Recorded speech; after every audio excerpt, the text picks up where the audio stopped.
Challenging, thought-provoking, insightful. This is God in Country, the collision of faith and politics, hosted by nationally known speaker, Reverend Dr. Sean Michael Greener. Not your typical Rev. Dr. Sean is a proud military veteran, former law enforcement officer, and founder of the internationally regarded Executive Protection Team. Through counseling, elite life coaching, and national speaking, this ninja pastor tells it like it is. This series is biblically and politically engaged with the pedal to the metal. With today's edition of God in Country, here is host and author of the acclaimed yet controversial book, Excellence Killed the Church, How Mediocrity is Destroying America, Dr. Sean Michael Greener. Well, hello. You know what? You just never know what time of year it is because it's 62 right now, literally right now. And on the way in here, it was 64 degrees. So I love it. If this is global warming, I'm all for it, you know. Hard to shovel rain. That's all I'm saying. Rain is a lot easier to, I don't want to shovel snow. My dad used to say that all the time. Rain is a lot easier to shovel than snow. And I never really got it, but now I get it.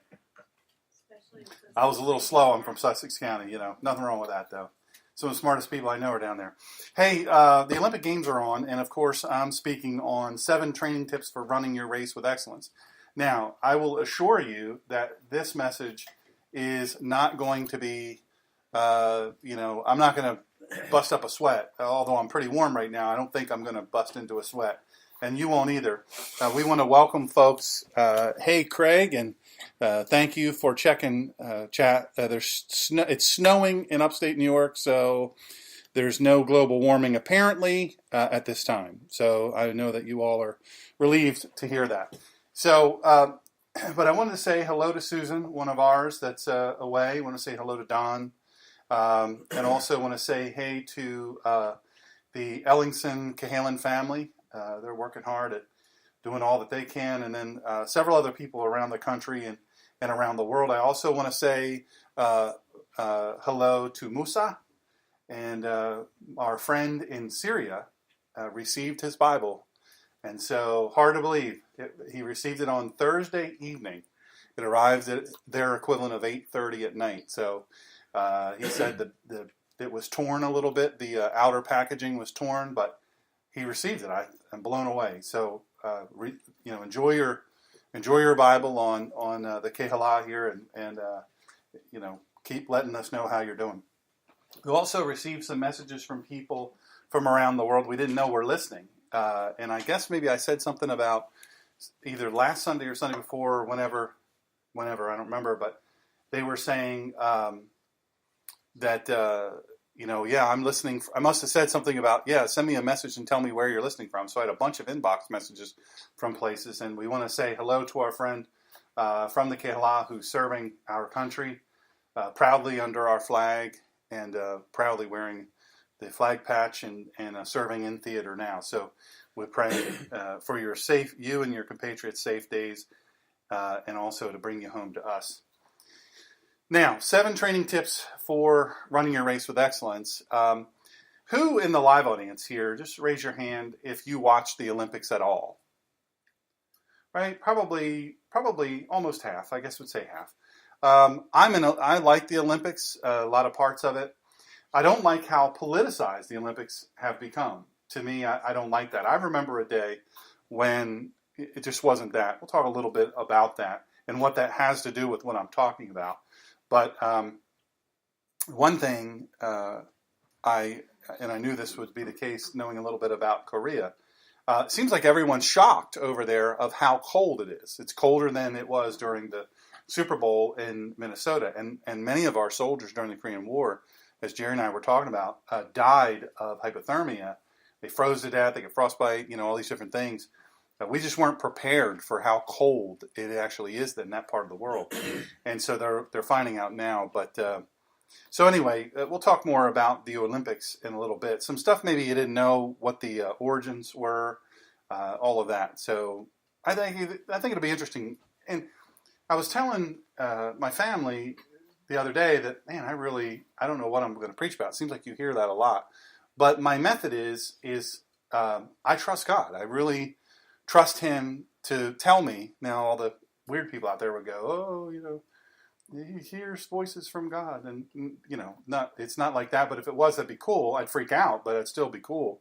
It would solve a lot of issues, because I misinterpret some things sometimes. But I just wait.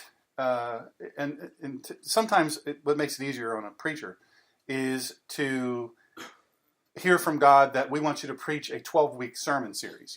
That's easier because those are easier to work on because you just plow through and get it done. But when it's topical things, I don't go, oh, well, this is in the news. Maybe I'll talk about that. None of that stuff. We don't do manipulative things like that. But this week, it struck me because whenever I'd be watching the Olympics, they would always talk about the training and the preparation. And I know a couple of Olympic athletes. And I remember being amazed at what they went through just to become an Olympian, let alone win these medals and what they go through in general in their lives. We'll talk a little bit about that in a little bit too. 7 training tips for running your race with excellence. 1 Corinthians 9. We're going to buzzsaw through this. A lot of verses, but if you're driving, don't try to write it down. By the way, let me just say this. Follow me. I got to get this out of the way because I don't do a great job on it. First of all, hello to all of our Gold Star families out there. You know what the cost of the flag patch on your loved one's shoulder is. And when you see that folded flag in the most prominent room, most sacred room in your home, you know what the cost is. So let's establish that as a baseline. And hello also to all our veterans and combat soldiers that are listening right now around the world. If you're driving, don't write these down. You can listen again. Follow me on Twitter at The Ninja Pastor. Follow me at www.theninjapastor. Sign up there. It's free. We don't spam you. theninjapastor.com or drshawngreener.com. Also, Quora. I'm on Quora. I'm finding that quite fascinating. LinkedIn and Facebook. So follow us there on Facebook. And we would love to have you. Now, if you have downloaded the Spreaker app, you can download that. Spreaker.com. I think The Ninja Pastor, it'll take you there. Search for The Ninja Pastor. It'll take you right there, or Dr. Sean Greener. And when you get that, if you're a listener, if you're a regular listener, it helps what we do out if you leave a comment. If you have either the app for the Android devices or the iPhone devices, if you leave a comment on that, that's very helpful for us to be able to track our effectiveness and all of that. And if you're on social media, leave a comment there. You suck. You smell bad. I'll know, by the way, if, I'll know. I don't know. Yeah, my son in the back he already says amen. So 1 Corinthians 9:24 through 27. Do you not know that in a race all the runners run, but only one receives the prize? So run that you may obtain it. Every athlete exercises self-control in all things. They do it to receive a perishable wreath, but we an imperishable. So I do not run aimlessly. I do not box as one beating the air, but I discipline my body and keep it under control, lest after preaching to others, I myself should be disqualified. Now let me go back and address something really quickly. This is a bit of a generalization. It's there for a reason. The week before, in the prior chapter or prior verses in 1 Corinthians, Shaul or Paul, the Apostle Paul, was kind of giving the dugout speech, getting them pumped up to go out there. And now they're out there. We're keeping them in the game, teaching them what to focus on. Well, it says in this passage, every athlete exercises self-control in all things. Now, let me say, paralleling that to today, we have a lot of athletes out there that are phenomenal athletes, professional athletes and otherwise, that their lives are a total wreck. That no one would use them as an example or a role model. Nobody would because they're just so jacked up. They're such a mess. That said to say this, we're talking about some other things here that are tethered to make this an important distinction, that he said this. Every athlete exercises self-control in all things. Sounds kind of general, doesn't it? I mean, if we're being honest, we look at that and we look to today and we say, well, I know a lot of athletes that don't exercise self-control in a lot of areas. Wilt Chamberlain said that he went to bed with 30,000 women in his career. 30,000, that's what he said. I would say that's probably not exercising self-control. We're learning now, the Russian athletes, of course, this is no shock to anyone. Obviously, they failed so many drug tests that they banned them. And then now, I think through pressure, that they're letting some of them come in and compete, but not under the Russian flag. There's not a whole lot of self-control in a lot of areas there. But any of you that know an Olympian, and I know a few Olympians, how the singleness of purpose, it's such a big thing. It's such a big deal. You have to be focused. We're going to talk about that in a second. But it talks about they do it to receive a perishable wreath, but we are imperishable. I'm going to explain what that means. A lot of people don't, I was curious, like, I don't want a wreath. They spoil, they dry out, the needles fall onto the ground. I don't want that. But this wreath was actually for their head, and I'll explain what that's about. And you know what? The shadow boxing, I do not box as one beating the air. They had boxing back then. We got to remember where he's speaking from. And so what I want to say is obviously, you've seen my son and I, well, we all watch UFC.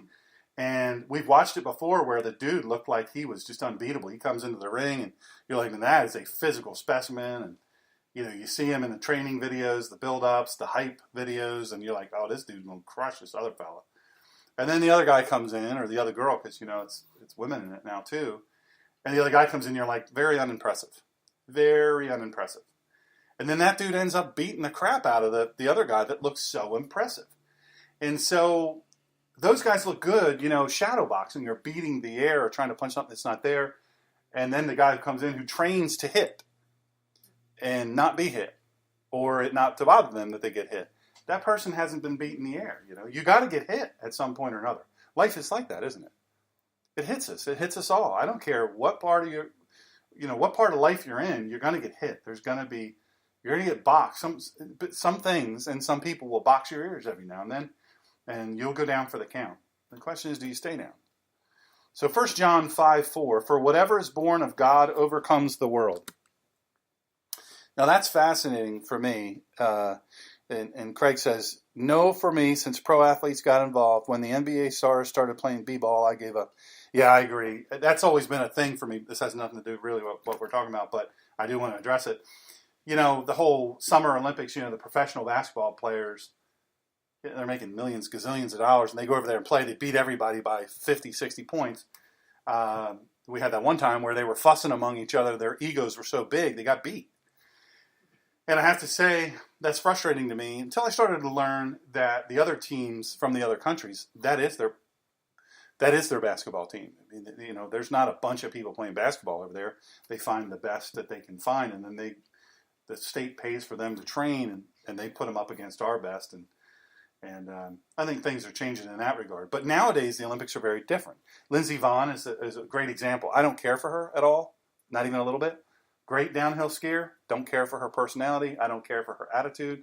I don't care for her lack of patriotism. I don't care for her selfishness. And I don't care for her politics at all. And there's others on the skating team we'll talk about in a minute that they turn me off immediately because they're so anti-American. And yet, I don't know if you know, but it's not just corporate sponsors that pay for them to get some of the training that they do. Not that they don't make tremendous sacrifices, and that'll come up too. 1 John 5:4, for whatever is born of God overcomes the world, and this is the victory that has overcome the world, our faith. That just seems to be a little bit of an awkward passage, but it makes sense once you dissect it. I won't spend a lot of time on it, but for whatever is born of God overcomes the world. What is the world? It's where we live. It's everywhere we live. It's not a whole fur piece far away, necessarily always. Sometimes it's all around us. And overcoming the world is that next step you have to take when you have so many challenges.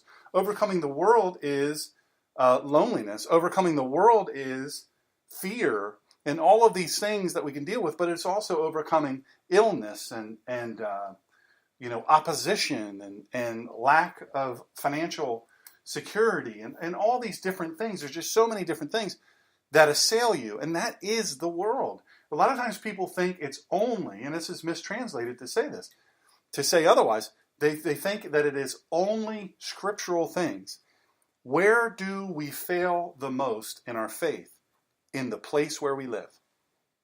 Right? We don't go all the way around the world. It's easy to go on a mission 2 weeks, you spend years raising money and then you go somewhere for, 5, 10 days. It's easy to keep your stuff together for 5 to 10 days. Number one, wherever you went, sometimes it can really scare you. It's a scary place. Local school just went to downstate Christian school, went to China. Right? You better do the right thing in China. You go to China, you're not going to act a fool. If you act a fool, guess what's going to happen to you? You're going to disappear from your group. They all have minders. There's a minder, 1 to 2 minders for each person coming from the West into China. People say, well, I didn't notice any of that. Really? Open your eyes. They'll follow you. They'll surveil you. They'll do all those things. Your hotel room, you can guarantee it's bugged. You can guarantee the phones you use are bugged. And you can guarantee if you have a cell phone there, when you get the opportunity to use your cell phone or you use the internet, they're watching everything you're doing. It's just how it works. Different countries are different than how, well, I don't know. I would say countries are different than how it is here, but apparently our country doesn't mind listening in for political gain. But so I want to be clear, for whatever is born of God, in other words, what God ordains or tells you to do, He's giving you guidance. Whatever is born of God, you do for a godly mission overcomes the world. This world concept that it's something that's far away it's wrong. It's where we live, how we live today, and in the place where we are. It's just fact. It's how it works. So the word, and this is the victory that has overcome the world, our faith. And it's interesting because you say just like this, the sentence starts with, and this is the victory that has overcome the world, semicolon, our faith. This is going to become very clear to you why that verse is structured that way. But it's awkward. It's an awkward compared to how we speak. The word victory is the Greek word Nike. Did you ever know that? Nike. That's the Greek word for victory. It means victory or success. Now, every 4 years, this global phenomenon takes place, right? All around the world, and it captures our attention. It's on multiple channels. My son has taught me, not that I've learned, how I can watch a whole bunch of things on this. I don't even remember what it's called, but it's this fancy thing on our television, which I'm telling you, as soon as my cable expires, I'm ditching cable and I'm doing this thing that he showed me how to do. Now I'll have to show me repeatedly so I'll know how to watch television, but you can watch all these things for basically free. Hopefully it's not illegal and hopefully I'm not going to get arrested on the way home, but it sounds pretty legal to me. The point of it is I can watch like 10 events at one time and don't think I haven't tried it. I mean, I'll do it. So I'm skipping through it. Okay, boom. Okay, they're on a break. They're talking blah, blah, blah, blah, blah, and then so I'll switch over to another thing. And it's interesting. It's fun to watch. And I find the Winter Olympics to be pretty fascinating. Truthfully, I really, really do. I used to be a huge figure skating fan. And not so much anymore. It's crazy now. It's just so out there. But that used to be my thing, And then my son and I watched the luge. I just like saying that word, but it's still fun. You're on a little tiny sled on your back, going 80 miles an hour. Downhill skiing. Oh, come on! I'd be dead in 10 seconds. Probably not 10. Probably like 4. But I'd still like to try it. That high speed that they do. How they do it, I don't know. When they crash, boy, it's unreal. And this mountain that they're doing this big downhill on, you know what's at the edge of the slope on either side? Trees. There's trees on both sides and they're going 80 miles an hour. It just blows my mind. There's no buffer zone. Now, there is a fence, and you know what they call it? They call it the catch fence. The crash fence. Yeah. The catch fence. We're going to catch you going 80 miles an hour. We're going to rip some limbs off, but it'll be all right. You won't hit those trees, we don't think. We're going to give it a try. Good luck. So these Olympics happen, and I love watching them. I used to be a competitor, not at the Olympics, of course. But these International Olympic Games, I'm really into it. And I know I am strange for other reasons, but not for this reason. I don't stand out, really. People all over the world are glued to their television sets. I know people all over the country who are watching Like right now, I happen to know, and I think this is fascinating. Women's hockey. There's a woman that's 44 years old on the USA hockey team, and she's tough. I mean, she's really amazing, and I'm so inspired by that. I'm not that much older than that, really. I mean, I would have to get a sex change and, have some. I don't know if you could think of a miracle for me. Although the paw bread and the kiwi bread was really good, I feel healed already, but I'll have to eat more. But the point of it is I got a long ways to go before I can even get on the women's hockey team. And if you've watched any of it, they don't mess around. There's some tough girls. And so I just think it's neat. The different stories are neat. And I watched this story about this guy in the biathlon. That's an amazing sporting event. It's crazy hard, Your heart's beating 190 beats per minute. You have to stop real quick. Cross-country skiing, a lot of it uphill. Tell me how that happens. I don't even know. And they have to steady themselves and shoot these guns and hit these little tiny targets, right? Or they lose time or points or whatever. And then, I'm finished that. Let me get up real quick. Whoop, put the gun right on my back. Whoosh, whoosh, whoosh, whoosh. Ski again. And then, here we go. Just when my heart rate gets to 190 again, I'm going to stop and shoot this little tiny target. It's just nuts. And they don't use a shotgun, which that's what I would do. I try to, hit them all at one time, right? All 5 targets. But that's just my idea. I don't suggest you try it if you're going out for the Olympics.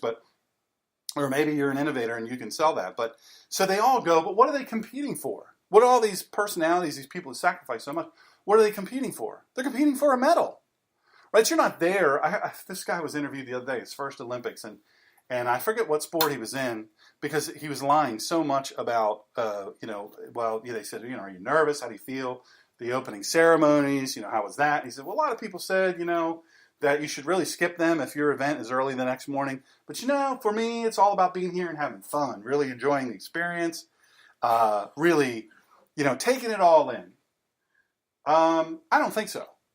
I don't think that you work your whole life to get there, and then you're like, you know what? I'm going to have a few beers. Maybe I'll have 7. Bedtime? Well rested? I think I'm just going to hang out with these new friends of mine and drink in the Olympic Village.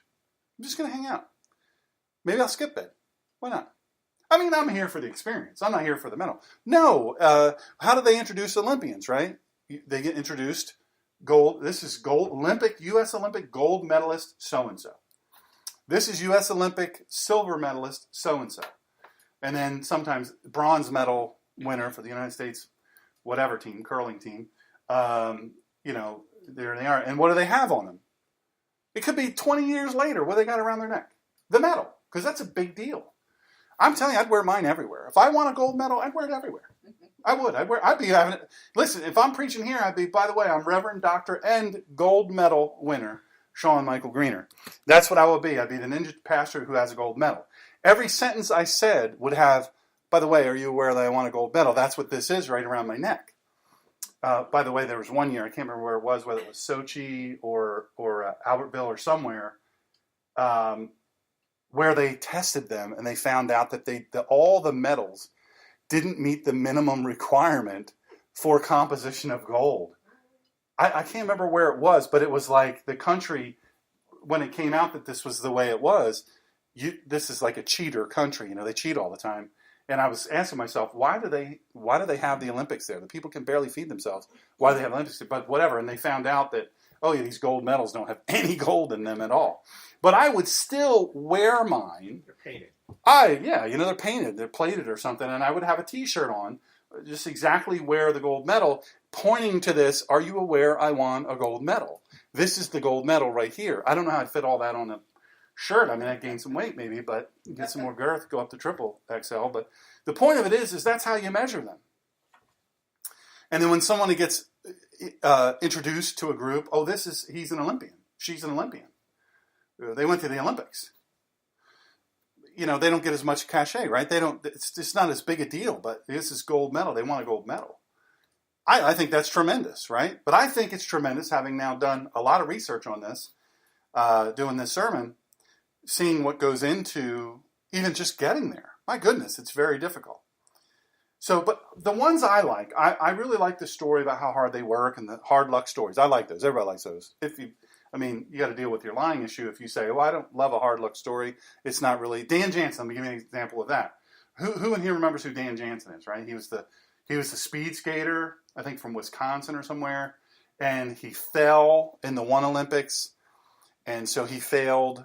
He was expected to win the gold medal. We hadn't won that many gold medals or any maybe by that time, and he was expected to win. He was a shoe in. He was killing everybody in the world championships. He blew everybody, blew their doors off, and so and then the Olympics come, his chance to win, nada, not a thing, bupkis. Fell down or whatever happened. Then the next Olympics come.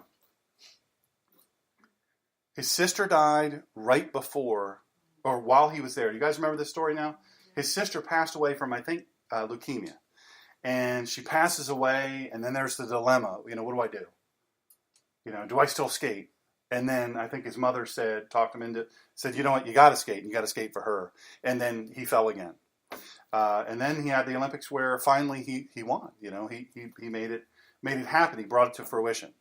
The point of all this is, hard luck stories. We like those because we can see a little bit of ourselves in that. Because all of us, no matter how easy life is, on the outside, the appearance of it, a lot of us have had a hard way to go. Some would look at you and say, well, you're a doctor. You got it made. They don't know what you went through. I know only a tiny bit of what you went through. My daughter's a great example. She's just finished up all of her classes, her tests. She's finished all of her tests for veterinary school. Now she's in the year of clinical. Now, I guess internship or whatever you call it. Clinical is what they call it. But people look at her, she's pretty. You look at her and then look at me and go, how'd that happen? Did you adopt her? That's what happened? Or, I'm real tall and she's, not as tall. And so you look at her, she's pretty. I'm not pretty. And so you look at her, you look at me, you go, what happened there? Well, but you'd look at her being pretty and talented and all those things, really super smart. You'd look at her and you would say to yourself, well, you got it made. But they don't know what she went through. They don't know what she went through. They don't know what she fought through. So those stories, those relate to us. We find that relatable when somebody is going through that. So, but I'll tell you, for me, the ones that really make a difference, and this is why I'm not watching some of the competitions or some of the competitors from our country. I'm purposely not watching them. Is because I like the ones that are patriotic. I like the ones that have some element of humility left in them. I like the ones that aren't racist, quite frankly. Shawnee Davis, the short track speed skater, he's made a big racial thing out of during Black History Month, the Olympics. He should have carried the flag. Well, we had the delegation that voted, their fellow Olympians voted. 4 voted for him, 4 voted for the young lady who eventually was voted by coin toss, right? You have a tie, you flip a coin. He thought the very fact that they flipped a coin, that they even had to have a vote. I mean, obviously it's going to be me. I mean, I'm Shawnee, right? And then the coin toss chance, obviously, went to her, and they were very excited. And this is a time for her to be very happy, and her family's happy. And then this guy doesn't say anything to any of the people there, and he goes on the international news and says that he feels like it's very racist that he wasn't just automatically chosen, right? So it's not like she's a chump either. She's like a great Olympian. Her resume is incredible, and it'll be her last Olympics. She said, I'm not going to compete again.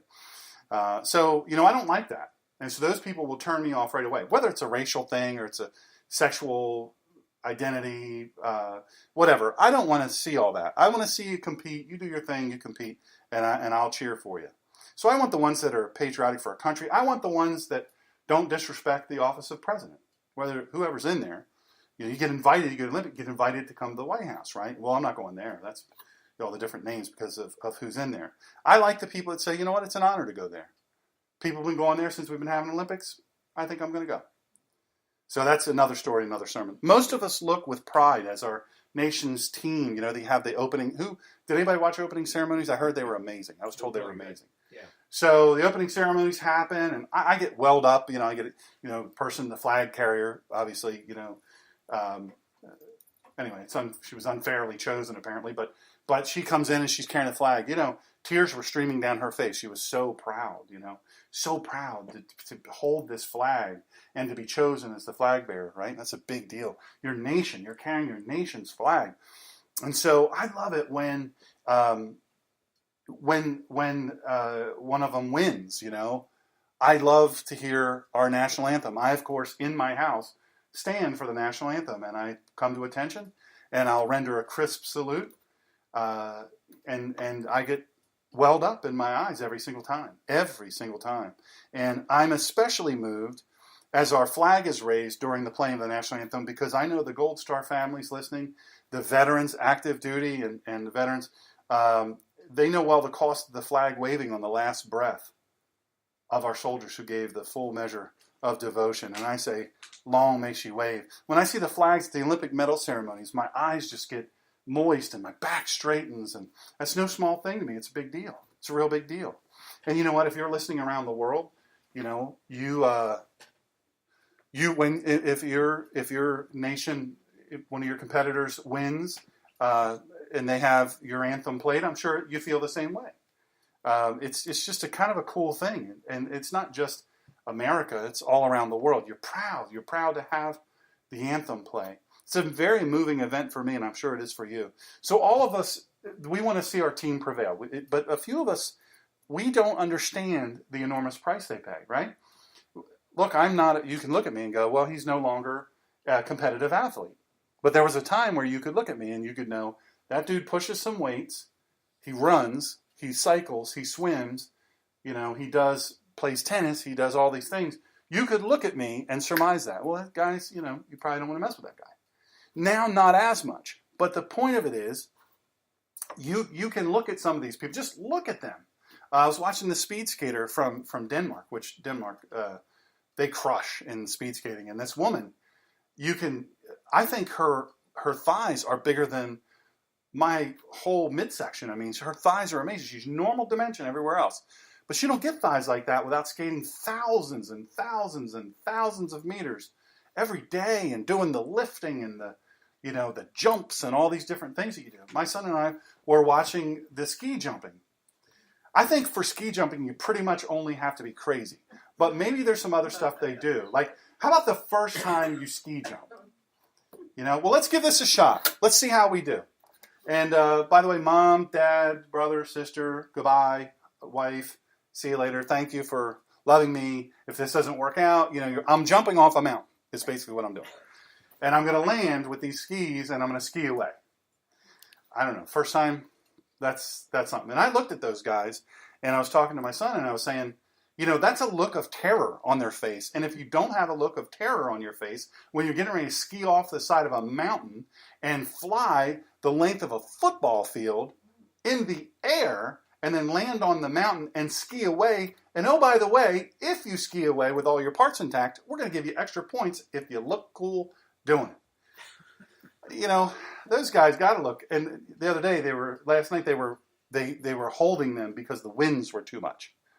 Can you imagine? So you're skiing down the thing. It's like long. The jump is long. You could start off skiing and, you hop off that little, could we give them a better bench? For Pete's sake. The bench is nothing but like a pole. And it's cold. It's like 6 degrees. Wind is whipping. And so by the time you get to the part where you have to commit, what are you going to do? You got to commit. There's no easy way to do this. You got to do it. And so you launch yourself. In between when you hop off that little sad, sorry bench, and when you get to the end of this huge ramp, newsflash for you, the wind could change during that time. And you see some of them going a little bit sideways, and maybe I put my hand out a little bit here and fly back into position. I mean, come on, that's crazy, but it's amazing. I know there's a lot of skill to it. But a lot of them you can look and see. Let me say, I'm just going to say this. I wasn't going to, but I'm moved, not in the spirit, just in, my weirdness. There's a curling team. It's a co-ed curling team from the United States, brother and sister. I think they train in the pub because they both look like they just downed about 12 beers each and they had a competition before they came out. No, you can't. I can drink 5 and 12 ounces in the period that you can drink 2. I'm going to drink it. And then they come walking out and then they do it. And it was amazing. I don't know how they did it, but that's what they look like, right? So you couldn't look at them and go, you're an Olympian. But many of them, most of them, you look at and you say, wow, what it takes to be what you are and what you can do. And some of the things are so highly skilled. I mean, just crazy skill. And you think, man, what kind of hours and hours and hours of sacrifice? Giving up years, right? Proms you don't go to. I happen to know some professional figure skaters and top level figure skaters. One of them I have the distinction of doing a lift, and I did a lift with her many years ago. I was a big police officer, and I happened to arrive someplace where she was, and we kind of hit it off. She was really super, and her partner was there too, and they schooled me on the lifts. I said, man, those lifts are crazy that you people do. And so she said, I can show you how to do it. And I'm thinking she's trying to get out of getting arrested, which I was going to arrest her anyway because she wasn't doing anything wrong. But anyway, the point is her partner says, I can show you. Right? And I'm thinking, okay, this will be about an hour. I don't think I can give up an hour of my shift here doing this. This is how it consists. This was the training to lift her. Now, I'm not on skates. I don't know if I mentioned that. They're on ice when they do it. They're going like 20, 30 miles an hour. I was standing still, fully anticipating a one-directional run. And he tells me this. He says, okay, when she runs towards you, she's going to flap her arms out like this. And then when she does that, you just go like this and lift your arms. She'll put her hip bones in the palm of your hand, and you just let her rise. And you'll stop. At the top, you'll stop. Okay, that's lesson number 1, I'm thinking. How many more am I? And then all of a sudden I look down and this little 4-foot, she's like 4'8". She's running and did kind of a funny run that I almost laughed at that because I'm thinking, who runs like that? But then I realized, she could probably kick my butt, And so she's running and she leaps. I think that she's leaping from the foul line to dunk. She's that far away from me. And somehow or another she does it. And she hits my hands, and it goes right up, and then she just stopped. I know I didn't do that. And can you imagine doing that on ice? When I put her down, which she was really light, she's super light as a feather, but when I put her down, I thought to myself, how many times a day do you do that? She goes, we do 100 lifts a day. 100 times. So then I look at Rocky, and I say, that's really his name.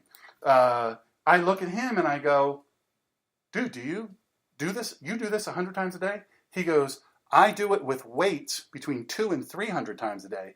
We do 100 lifts with her on the ice.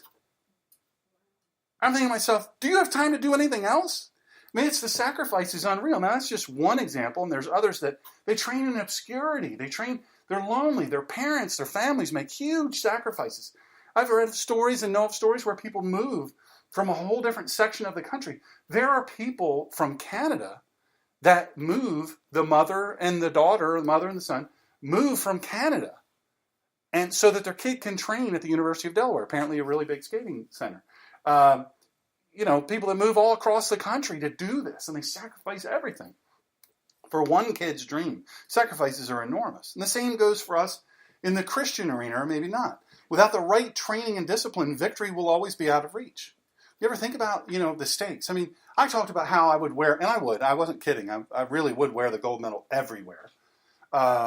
And I talked about how I would have a t-shirt pointing to that. On the back of my shirt would be a sign that with arrows going around saying, this guy has a gold medal. Wait till you see him.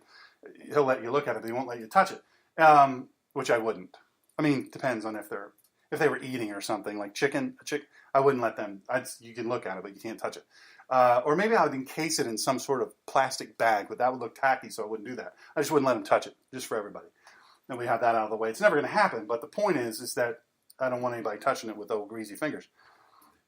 The likelihood of me getting that and ever having to deal with, hey, you can't touch my gold medal, I'd say, normally I'd say slim to none, but it's none. Let's be honest. It's none. It's completely none. And but the stakes of that, they say that an Olympic gold medalist immediately it's worth $1 million to them in endorsement deals. If they do nothing else but the endorsements that come from that one moment, $1 million or more. And there are some that have become extremely wealthy off of being Olympic gold medalists, right? And I tell you the truth, I don't have a problem with that. I really, really don't. But it's very important to look at that, this gold medal. I talked about how that one country, there wasn't anywhere near the gold in it that was supposed to be. Even if it was solid gold, the reality of it is comparing that value, the value of the gold medal and all that goes with it, as compared to the value of the gold medal and all that goes with it, to our life in Christ, our faith life, the orthopraxis, the way we live out our faith, our connection to God. Man, it's huge. It's a huge difference. There's really no comparison. It sounds bad to say it. No offense to the Olympians, but the discipline and the right training that's required for our spiritual walk, for our faith walk, is much more important. It's much harder. It's absolutely much, much harder. And for those that aren't willing to do the right training and discipline, it'll always be out of reach. So this passage I just read, it gives us the formula for running our race well. The Apostle Paul, or Shaul, tells the very young Kehillah, just kind of like us, we ate good food. They probably ate probably more bread and hummus, maybe. I don't know. We don't have any hummus, but that's okay with me. I'm not a hummus fan, so all of you thinking about bringing that, I won't have any. Pita, maybe. I don't know what. But we have good stuff like watermelon and kiwi bread, and we have Salisbury steak, and we have fried chicken. Oh, and the turkey. Those were awesome, by the way. All of these things, we got all these great things. And ice cream. Someone made ice cream and brought it tonight. You have to come and see that if you're nearby, how we make that happen. But if we put ourselves in those shoes, they are, except here's the difference, right? Here's the difference. We've had thousands of years to read Scripture in multiple translations, multiple, even some dialects have their own translation of Scripture, so that because their dialect is so different, not just their language, but their dialect is so different. So we've got all these years of that, not thousands of years, but we've got hundreds of years of that, and we've got all kinds of discoveries. There's never been an archaeological find that ever disproved anything in the Bible. It's always proved it more. So we have all that, and we have all the things that we've seen and experienced. So part of this passage was the inspiration for Dr. Falwell, Jerry Falwell, and my first Bible professor, and also someone I protected in executive protection, Dr. Elmer Towns. God bless that sweet man.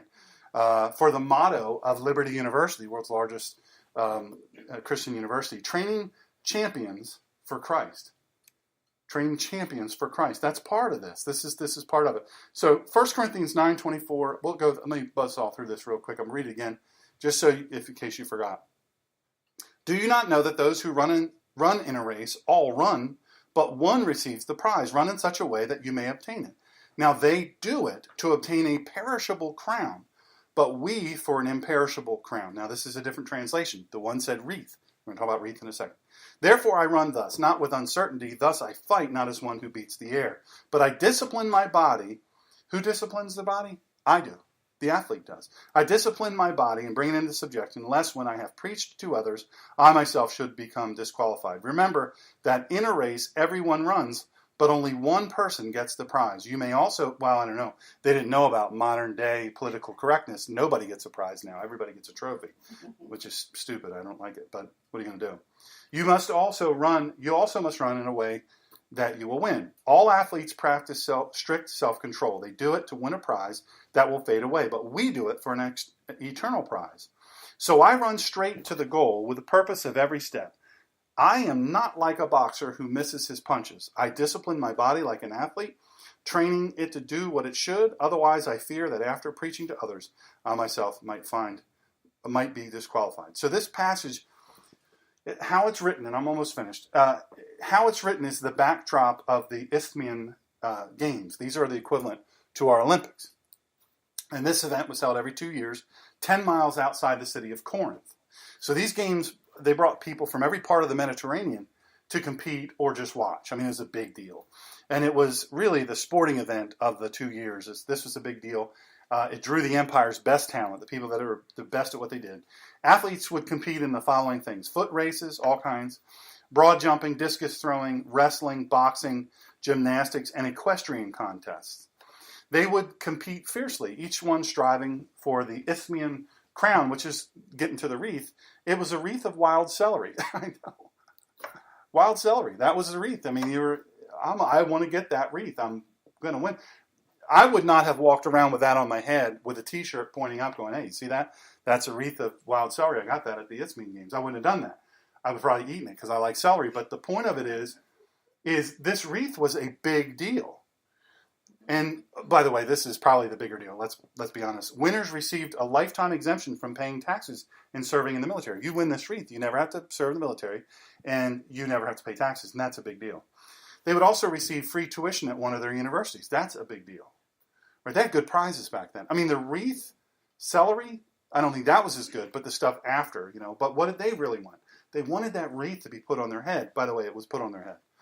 The statues of themselves would be erected along the road that led to the site of the games.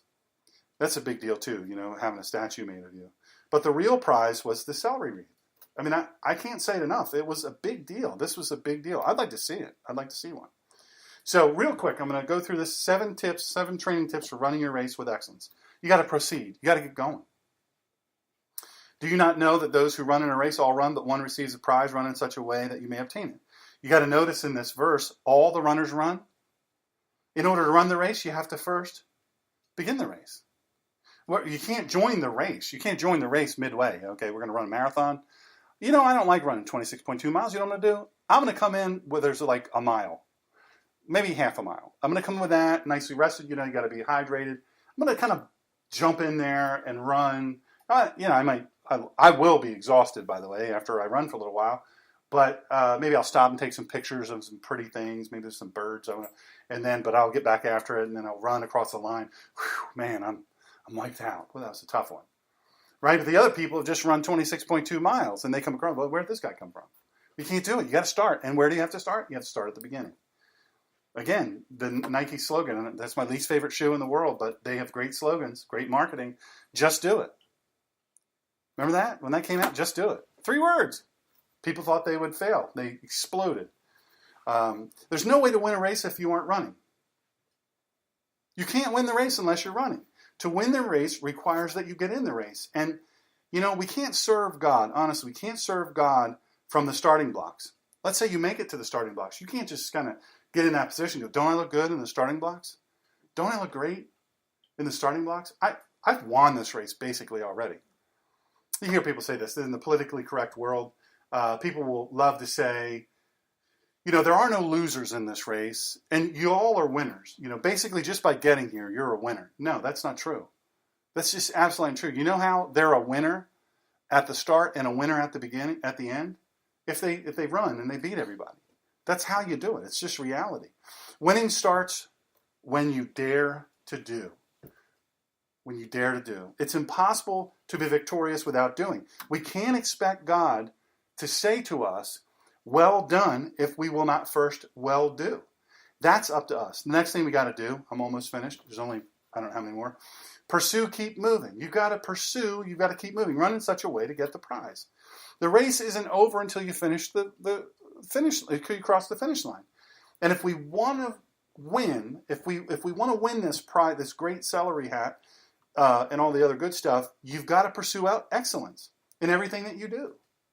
And Shaul, or Paul, is telling us, this is what he's trying to explain to these people there, and it applies to us.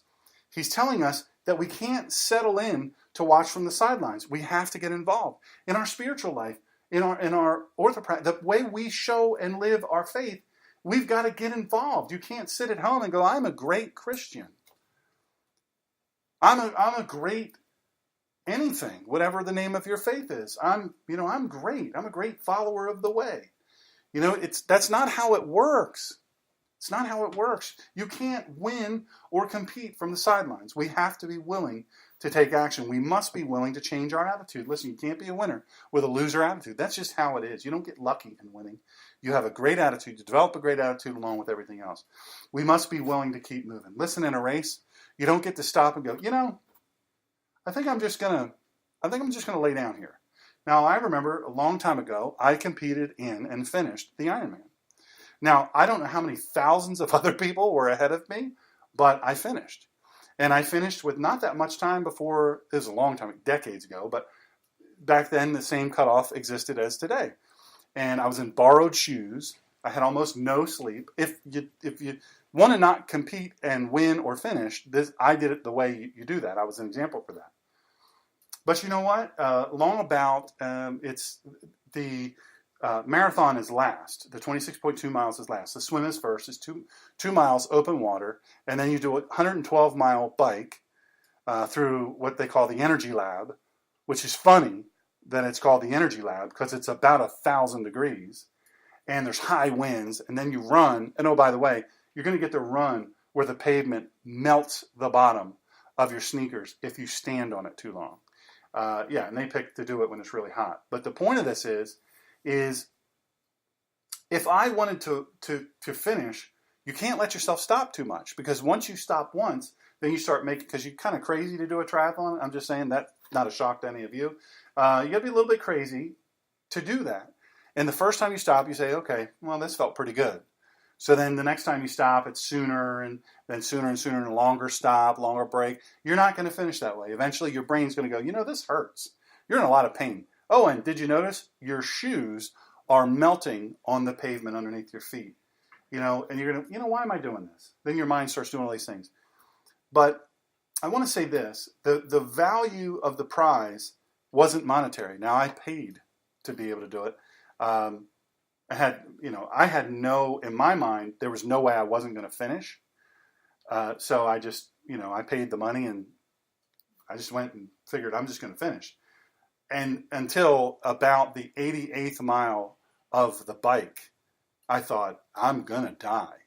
Because the whole hydration thing, I didn't have that fit.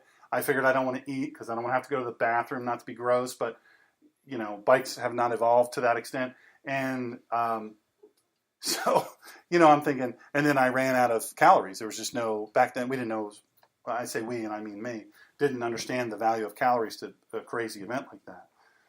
But the thing is, when I crossed the finish line, nobody handed me a big check. Nobody said, wow, you're great. You've done something only 1/10% of the world, at 1/100th, I'm told, percent of the world has ever done. You competed the Ironman triathlon. Nobody handed me a check. Nobody at any point in time said, you did great. We didn't tell you this in the beginning, but everybody gets a giant check. No, they didn't do it. They didn't do it. But the symbolic nature of, I finished this. I finished that. Now, that is the case. You finish a triathlon, newsflash, you're a winner. Or totally crazy, whichever. The prize for Paul or Shaul was the sense of satisfaction that God was using him in ministry. Felt like, hey guys, you got to be in it. And ladies, there were great evangelists at that time. The old school Christians don't like to talk about all the great women of the Bible, but there were many great evangelists of the Bible. The point of all that is, Shaul was saying, man, you got to get in it. And God will use you if you make yourself available. And he was excited because he had used all of his energies and talents and gifts for God's glory, for the good of the kingdom. Shaul, very smart guy. Could have been very successful in a lot of other ways. He didn't have to do this, but he lived for this. And in Philippians 3:14, he described this prize. I press on toward the goal for the prize of the upward call of God in Christ Jesus. The upward call, he's saying that's above everything else that I could ever experience in my life, but above everything else I could ever do in my life. He's promoting me because I've been faithful in this thing, and he's given me this prize of trusting me with more, this upward or greater call. Look, when we run the race, whatever it may be, let us put on our faith or our Nike gear and strive for the prize. We run to receive the crown of righteousness. Does it at all mean that any of us are righteous? What's that verse? You guys know all that? There's none righteous, no, not one. Our righteousness comes through the blood sacrifice of Christ. It's not a crown of riches. It's a crown that will carry a message to all those who see it. Remember I talked about a bit ago and about 9 million times before that, is folks, don't worry so much about flapping your jaws, telling people how wrong they are for how they're living. Live your life. You say, well, I'm not perfect. Guess what? God knows you're not perfect. He knows you are. That song by Bob Carlyle, we fall down and we get up. Saints are just sinners who fall down and get up. Right? And in the church, we need to stop being those people. As soon as somebody starts to stumble, we kick them in the butt so they fall all the way. And we kind of stomp on them when we run by. I don't know why the church is like that. I don't know why we are like that, but we got to stop being like that. This Kayla is not like that, but I've been in lots of churches that are. Number three is prepare, get ready. And everyone who competes for the prize is temperate in all things. Look, an athlete that wants to win, I've said this probably 10 times tonight, you've got to go into strict training. You can't actually, you've heard this, I know all of you who are trying to lose weight. You can't out-exercise a bad diet. You can't out-train a bad diet. Newsflash, you also can't out-eat no training at all, right? It's got to be, you've got to go into strict training. Your food's got to be right. Your rest's got to be right. Your training's got to be right. Everything's got to be right. You can't have a lackadaisical attitude. Lackadaisical? I don't know which it is. The internet will correct me, I'm sure. Towards your nutrition, you can't go light on that. Your training, your rest, you can't be lax on it. You've got to do what you got to do. Now, here's the thing. Here's a key word for you. Temperate. Self-control. This gives the idea of inner strength. Strength not to indulge or act on impulse. Now, the word compete that he uses is the Greek word for agony. Isn't that something? It's agony. It points to the tremendous effort it takes to win. In our faith life, he's talking about this. In living for God, this is what it's talking about. Sometimes you got to put yourself through some pain. Although the presence of our self-control is from the Holy Spirit, Galatians 5:22 and 23, the practice of our self-control is our responsibility. Somebody says, well, God, give me more self-control. No. The Holy Spirit gives you self-control available to you. He makes it available to you. It's up to us to use it, to deploy it. And that's talked about in 2 Peter 1:4-7. The point here is not necessarily abstinence, but having a strong control over our appetites and our passions. If we want to win, we've got to prepare. Life is full of unexpected events, and we've got to be ready at a moment's notice. I think of Tiki Barber. Tiki Barber played football, running back for the New York Giants. And he was a third-string guy. And the number one guy was like a record-setting running back, right? He was killing it. And all of a sudden, he gets hurt. Well, if you're the third-string running back, on most teams, all right, well, we got another guy before me. I'm never going to actually get in the game. Tiki Barber never thought that. He trained like he was the starter every single week. They said he was like that. He and his twin brother, Rondé. But Rondé says, Tiki outworks anybody. He outworks me, everybody else. And so this is what happened. He trained like he was the starter. He trained like he was featured on film every week. And then, guess what happened? You know the story. The second number 2 running back gets hurt. Actually, I think it was a fairly minor injury. So it was expected you're probably going to be back next week type of deal. Well, Tiki, we need you to come in. Tiki wasn't all of a sudden like, oh my gosh, I'm on the big stage. He had done this in his mind and in his body. He had trained. He goes in and he set a record, an NFL record, for yards and touchdowns and all these things, these huge records. And the Hall of Fame guy, right? Tiki Barber. He was prepared. Because of the unexpected event that happened in his life, he prepared for it. And when it happened, he took full advantage of it. And we've got to be ready to go at a moment's notice. You never know that person that you're going to bump into. You don't know who that person is that you're going to bump into in your life. That you're going to have an opportunity to be the hands and feet of Christ to them. To be an example to them of humility first. Not shoving a bunch of rules down their throat. They're not ready for that. Nick Foles. Well, you talk about a great example, right? It's Super Bowl world champion football, Philadelphia Eagles, he's prepared. He's prepared, and he was prepared out of the blue. He didn't need much spool up time, and boom, there he is, breaking records. Humble. And super humble, a hardcore believer. I talked about that if you want to hear more about that, I go into much greater detail on that on the Wednesday show. If you get the Spreaker app, it's free, Spreaker, the Ninja Pass, you go to that, Android or iPhone, and we have a desktop app. You get that, listen to last week's show. It's really awesome. And then if you listen to it and if it blessed you, share it. Share it with everybody you know. But if you want to excel as an athlete, you got to go into training. I'm going to do this tomorrow. I'm going to start. How many got to do it? I got to lose like 30 pounds, I think. Right? All right, tell you what we're going to do. We're going to have pizza tonight and cake and ice cream. We're going to have pizza, cake, and ice cream because that's what we do before we start tomorrow. I'm starting tomorrow. So do those people, when I do that, is that successful? No, it's never successful. But if we want to be excellent at what we do and we're going to do it, start now. Get it done now. You got to go into training. The same is true of Christianity, but the difference with Christianity is we need spiritual workouts. We need time in prayer, time in the Word, time in worship. It's hard to pray. Somebody told me it's easy to pray. It's the easiest thing in the world. No, it's not. That's a big fat lie. If you truly are engaging with Christ, the enemy will unleash every distraction you can ever find. Stuff will pop out of the woodwork, and just to distract you. You're wide awake, and now all of a sudden, I could sleep for 3 days, You're studying your Bible. I want to read the Bible. This one I'm doing 15 minutes a day, 15 minutes a day, and you're in minute not even one, and all of a sudden, my eyes hurt, my eyes are dry. I have a little bit of a headache. I think reading gives me a headache. Right? And you quit. You can't do it. It doesn't work that way. And time in the Word, and then also, I tell you what, this is something, and I don't mean this going to church in a great band, although, we have a couple of people not here tonight that are in a big church, in a big worship band, and they're great. They're phenomenal. And it's very powerful. I'm not talking about that worship. I'm talking about your alone worship. So time in prayer, time in the Word, and time in worship. Your alone, your individual worship, you and God. Showing you worship. So to win the race requires that we're ready. We've got to be in a state of constant readiness. We have to be ready when God calls us to serve. We have to be ready for when we cross the finish line. Look, you got to be ready at the beginning if you want to be ready at the end. Benjamin Disraeli, I love to read his stuff. The secret to success in life is for a man to be ready for his time when it comes. The key is self-discipline. Nobody can do it for you.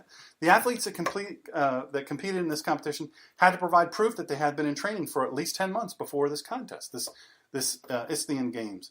You had to prove, look, I've been working at this for at least 10 months. They had to prove that they had spent the last 30 days doing exercises in the gymnasium. I've been there every day, all day, doing these exercises. They had to prove that. And in the Greek Games, only one received the prize. In each event, only one received the prize. But for the Christian, the prize is available to everyone who runs a disciplined race. Isn't that something? You might say, well, Dr. Sean, you just said that only one person should get the trophy. But in this thing, this is how it's different. In our Christian faith and the acting and living out of our faith, the self-experiencing of our faith. Listen, you don't have to worry about being a compelling, convincing speaker if your faith is such that's called for here. You won't have to say a word. I don't recommend that you adopt that. I think sometimes you have to say something. But I'll tell you this, if you're living this, what I'm talking about, you'll need fewer words. But the prize in this, our Christian faith, it goes to everybody. The trophy goes to everybody. Now, the Christian should run as the winners run. Now, here's some verses for you. Philippians 3:13. Brethren, I do not count myself to have apprehended. But one thing I do, forgetting these things which are behind and reaching forward to those things which are ahead. Hebrews 12:1. Therefore we also, since we are surrounded by so great a cloud of witnesses, in other words, people who have come before and done the right thing, let us lay aside every weight and the sin which so easily ensnares us, and let us run with the endurance the race that is set before us. The race is not the same for every person. I want you to understand that. It's not the same. Not everybody's supposed to get up here and talk to, all these people on the radio and in the live audience. Not everybody's supposed to do that. Some people are called to very different things. Doesn't mean that this is any greater calling. Believe you me, I'm a jacked up dude. This is just what he called me to do. It's not what everybody. There's not like a hierarchy. There's so many amazing things you can do. Revelation 3:11. Behold, I am coming quickly. Hold fast to that which you have, that no one may take your crown. Now, real quick, in 1976, any of you who followed NCAA basketball, 1976 is when the Indiana college, they won, University of Indiana won the NCAA title. It was a big deal. And when they were a very successful team. They were undersized. They were, they weren't really supposed to win. And they attributed it to, you say what you want about Bobby Knight, but he was a phenomenal coach. He was a little wackadoo, but he was a phenomenal coach. That's a technical word, wackadoo. The will to succeed. This is what he said. How did you achieve the success of the team? The will to succeed is important, but what is more important is the will to prepare. We must prepare ourselves for the race. Then number 4, we perceive. We've got to get focused. 1 Corinthians 9:25. Now they do it to obtain a perishable crown, but we for an imperishable crown. We do this to receive a crown that will last forever. If you want to run the race, you must know where you're going. Our finish line, where we're going, is heaven. It's heaven. Heaven is our goal. And you know what? We've got to be heavenly minded. My mother's a great example of heavenly minded. But you know what she's another great example of? She's not so heavenly minded. She's no earthly good. We've all heard that. Now that doesn't pertain. We've got some clean coal burning in the background. Nobody in this clean coal heated room. I don't think any of you are like that. You're very real people. And so you're not so heavenly minded. You're no earthly good. Our goal is heaven, but we have to, along the way, we've got to continue living a balanced life. We're living here on earth, and we're living around human beings. You could be like, I guess it's the Essenes, that, they went away. They got themselves away from everything. You could be like a monk and go live in a monastery and not do anything but live there. You could be like a cloistered nun, never around people. You could be like the Buddhist monks that never talk and all that stuff. Nobody comes to your faith in Christ understanding God the Father, Heavenly Father. They don't do that unless you demonstrate something that they can see and believe and speak those words of your experience in Christ through your mouth. To win the race, you've got to be focused on the goal. The prize is not temporal and it's not earthly. The things of the Bible tells us very clearly, the things of this earth will pass away. Now, our focus has to be on that which will remain, the imperishable crown. The winner who received the crown did so after much endurance. I can tell you this, any athletic event that required significant endurance for me, I needed some time to recover afterwards. And the only way that you can do a challenge like that is to prepare greatly. But I don't care how much you compare. If it's a challenge that really kind of blows your body up and breaks it down, you've got to recover. You've got to rest.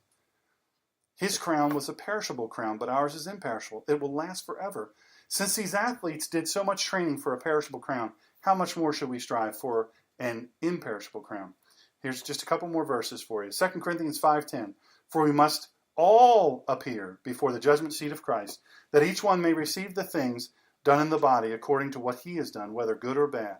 1 Corinthians 3:13 through 15. Each one's work will become clear, for the day will declare it.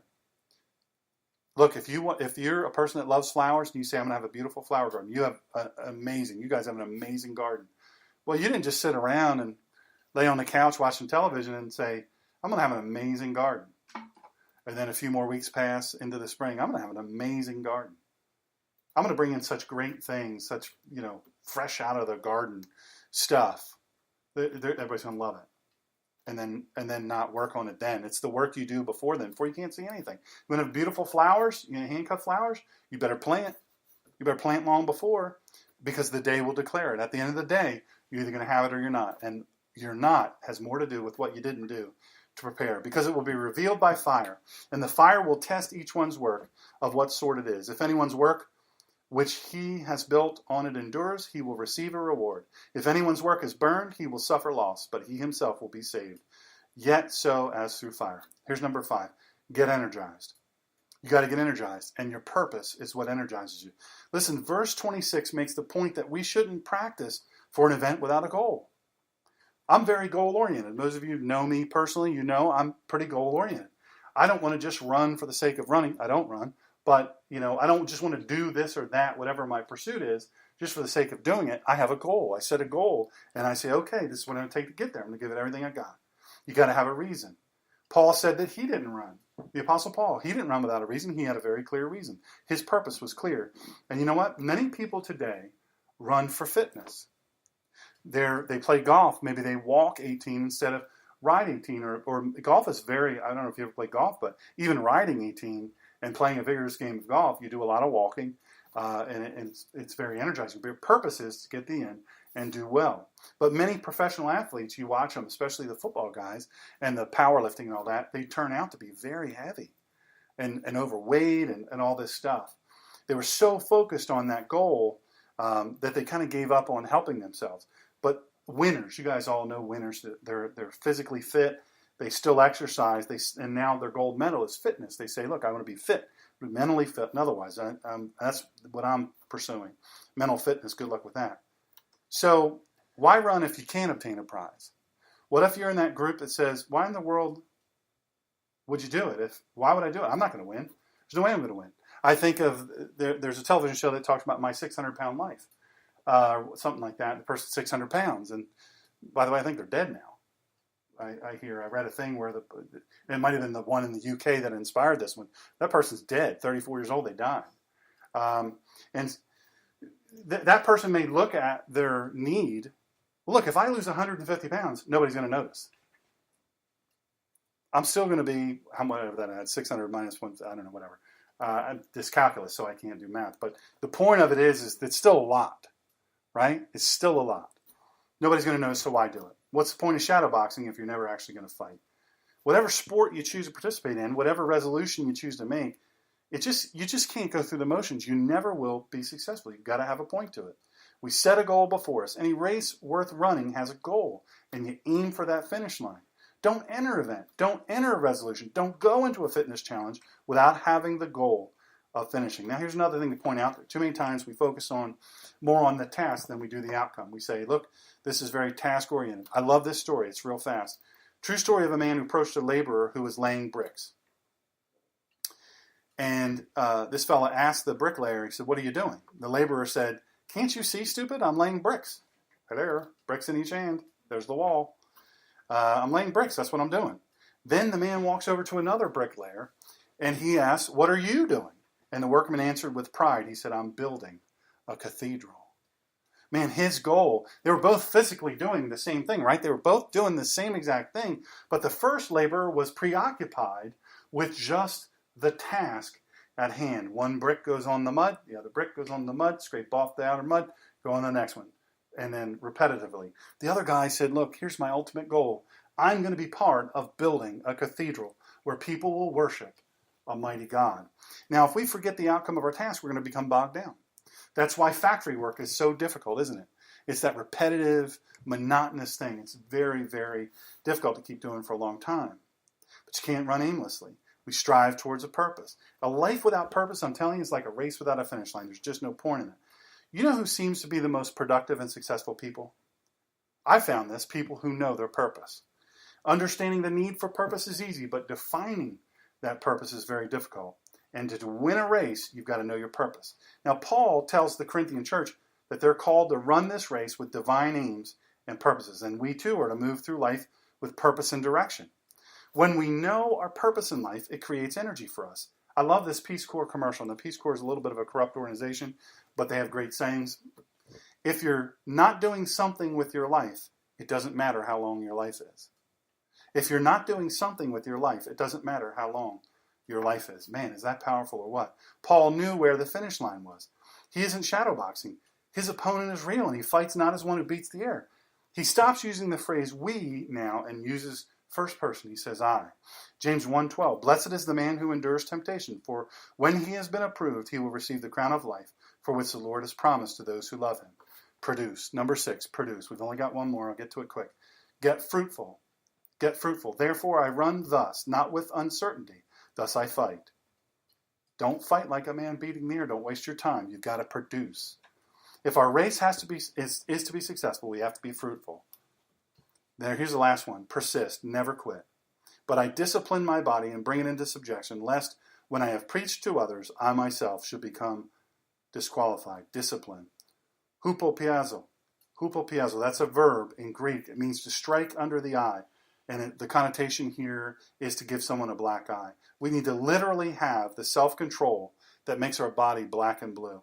Working out hard. I don't know about you, but you know, especially after it's been a while. You know, I haven't been working out. I haven't been this, and all of a sudden I'm going to do exercise and become, you know, super fit. What happens is the next day I am sore. Right? The day after I'm a little bit more sore. The day after that I'm a little bit more sore. Right? So it goes that way. You got to be willing to do that to yourself. Without discipline, you're going to fail. This is where the discipline is where an athlete's strength comes from. And let me tell you this story real quick, and then I'll be finished. Here's the first marathon runners. This is where Nike, by the way, got their, the Nike company derived its name. It's from this story. The Battle of Marathon was fought around 490 BC when King Darius launched an attack on Athens. Since the surrounding city-states would offer little support to the Athenians were outnumbered by the Persians.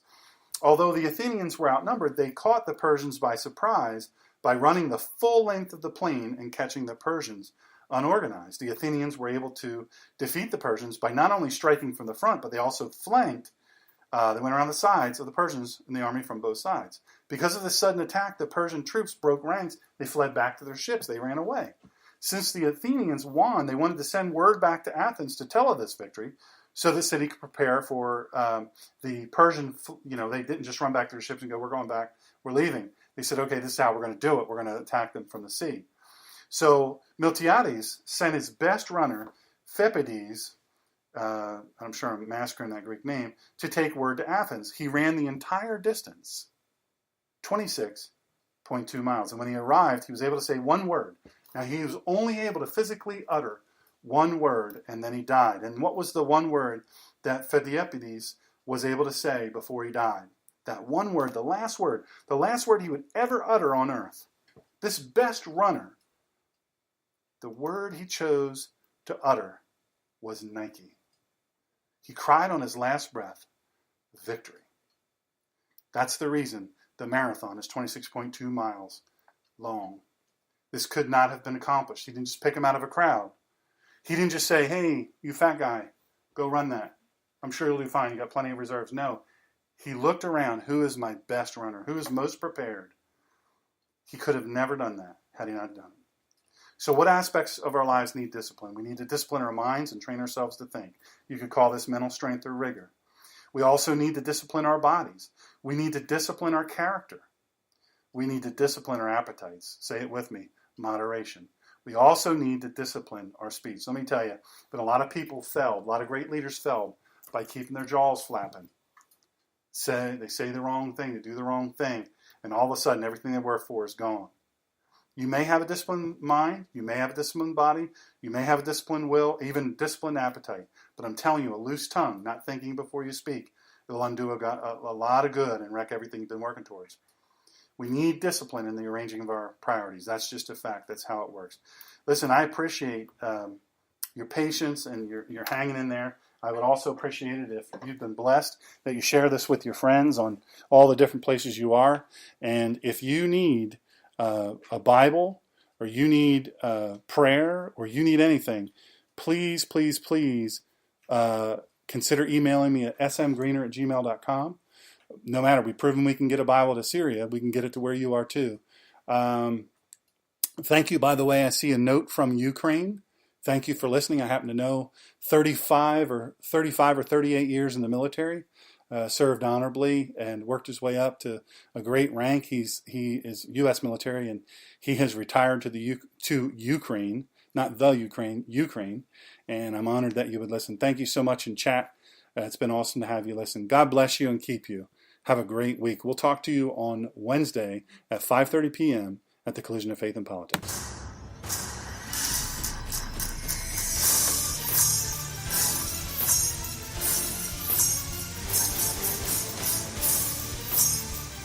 Dr. Greener returns next Monday at 4 p.m. Eastern Standard Time. And in the meantime, he'll be working to restore your freedom and your liberty. He will engage in the collision of faith and politics for you and with you. In the meantime, remember to follow him on Twitter at the Ninja Pastor and follow him on Facebook. Dr. Greener's controversial book, Excellence Killed the Church, How Mediocrity is Destroying America, is available on Amazon and at other fine booksellers. Or you can get a copy directly through his website, www.drshawngreener.com, where you can also listen to interviews and speeches and messages free of charge. Show archives are available on iTunes through drshawngreener.com.